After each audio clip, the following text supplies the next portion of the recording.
Culture is something that all nations have. Even one nation can be so diverse and have so many cultures. Let's take Indonesia for example. Our country has hundreds, if not thousands of cultures, covering from Sabang all the way to Merauke. We have so many cultures that we ourselves can't even count it, starting from traditional clothes, dresses, songs, and many more.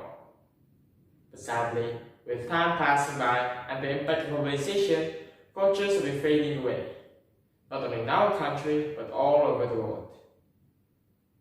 If you're still wondering what culture is a way of life of a society that can be a form of a manners, codes, language, and even a form of a way of thinking. Now, before we jump into the main topic, let me introduce myself. My name is Akbar. I'm from Al-Kautsar Senior High School, and on this occasion, I will tell you why it is really important to protect our nation's culture. Culture is something that differentiates one nation to the other nation. Now imagine if cultures didn't exist. We would be the same boring person looking for meaning.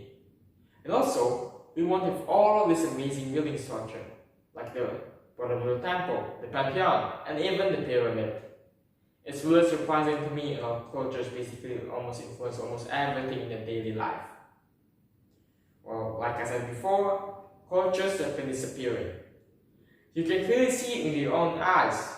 We rarely hear someone speak with a native language now. That is one of the signs that cultures have been fading away, and we should do something about it. See, it's not about preserving a language, it's a matter of preserving a culture. But I have a way to preserve a culture though. By speaking your native language, you are indirectly preserving your culture.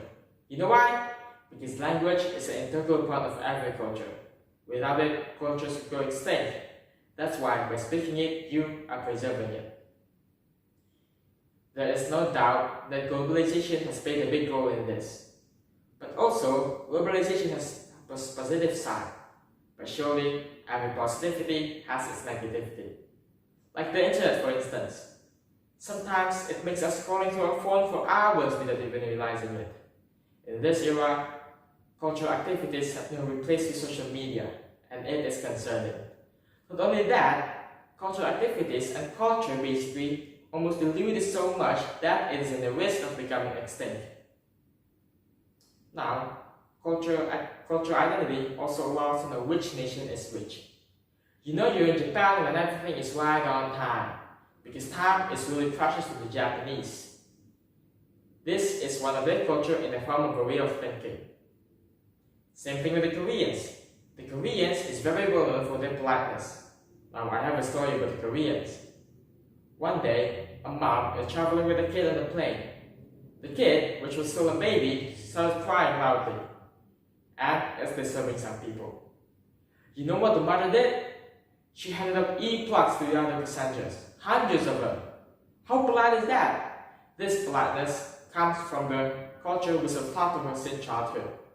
That's why protecting culture is very important.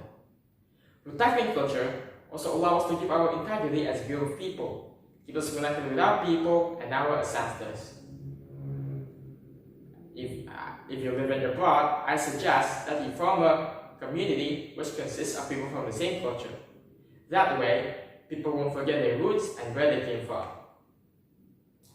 I know you might be asking, what will happen if cultural identity vanish? Well, there's only one answer. It is cultural identity crisis.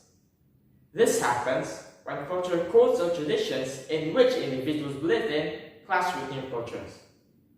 It happens a lot with immigrants. When they settle in a new country, they tend to blend in by following its traditions. But by doing that, they are unknowingly abandon their cultural traditions. Trust me, there are a lot of ways to preserve our culture. But one of my favorite is by attending a cultural festival. See, it's not only an act of preserving the culture, but it's also really fun. Finally, my speech has come to an end, and I want you all to know something that united our country. Bhinneka Tunggal Ika. It's a single verse that united our country, regardless of ethnicity and religious background.